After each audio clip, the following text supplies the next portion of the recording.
Next edition of Platinum Racing News. I'd like to start off this week by throwing out a few bouquets. Firstly, I'd like to thank Mick Plummer, our racing manager, for the great job he's actually doing with the company at the moment.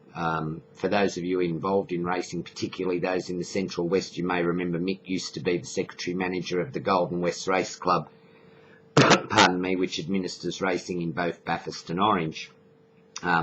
Mick's only been with Platinum Racing a short while, and in the time he's been with Platinum Racing, he's done a darn good job in attracting people to come into horses in the stable, particularly in the Orange stable, which he manages, which Brad Draper trains out of.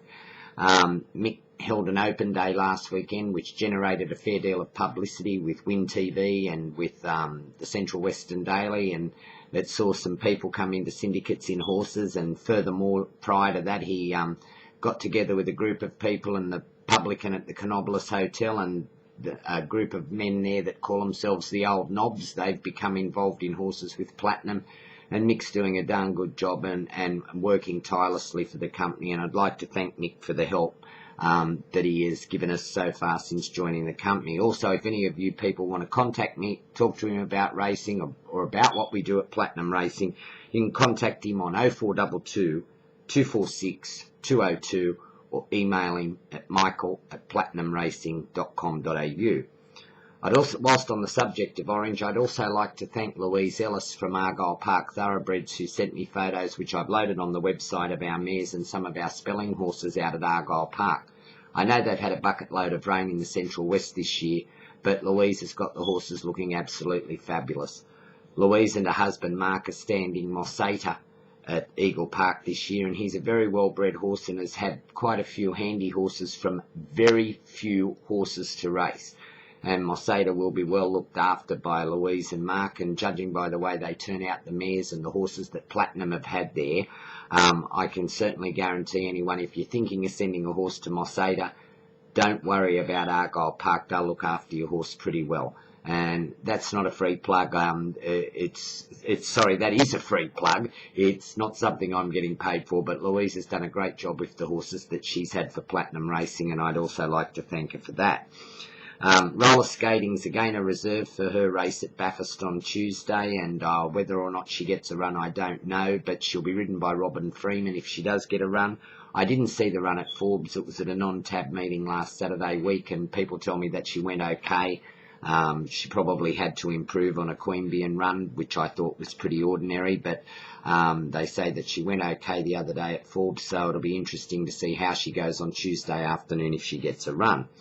I spoke to trainer Colby Hill the other day, and she tells me that she may run Centrebelle at Nowra this weekend, or alternatively save him for a non-tab race at Maruya on Melbourne Cup Day. Look, he actually improved out of sight the other day. His run was pretty good when he ran third at Queanbeyan behind that horse at Gay Waterhouses. He was taken on in front. He eventually had to surrender to let Aero go to the lead. And he raced clear on the turn, and the early effort told on him, but it was one of his better runs. But he's just been such a frustrating horse. Who knows? Next start he's liable to do exactly the opposite. But he has put two good runs together. His run was pretty good at Maruya the start before, and his run was pretty good last start at Queanbeyan. So he's probably got his foot on the till in the right type of race, and I've left it up to Colby to decide whether she goes to Nowra or Maruya. That decision's up to her. Quite disappointingly this week, our Taylor the Cat filly Imposing Puss had to be put down after suffering a mystery illness at at Willowdean Stud down at Stephen Hill's place down there at Marshall Mount. The filly had bowed attendant, and we were quite unsure what a future held, but she would have made a very valuable broodmare anyway. But unfortunately, she had to be put down, so Imposing Puss is no longer part of our stock. I was talking to trainer Kerry Parker during the week, and he tells me that our Seed Nazar 2-year-old bit a good deal of his tongue off coming out of the anaesthetic after being gelded. It is not known yet how this is going to affect him going forward, and this is an extraordinarily rare occurrence, but it's the second time it's actually happened to a Platinum horse. This happened to Mao's Last Dancer down at Tokemall, so at the end of the day, surely we can't have lightning striking 3 times in the one place. But Kerry's going to keep me updated on the progress of the horse. David Payne spoke to me during the week, and he decided that he thought Raw Nazar was not going to measure up to city class, so the horse has been returned to our stables in Orange, and he'll continue his career there. That's one of the good things about David. David tells you if he doesn't think a horse is going to measure up to City Company and says don't waste your money on it. So we'll look for weaker company for him, as we've done with Steve's Gold, which David also virtually said there's no point in keeping in here a few weeks back. Mick Plummer tells me that Steve's Gold's going quite good at Orange, and we'll look for some easier company for him and hope he can win a race in the next couple of weeks. I think he's due to start in about 3 or 4 weeks' time.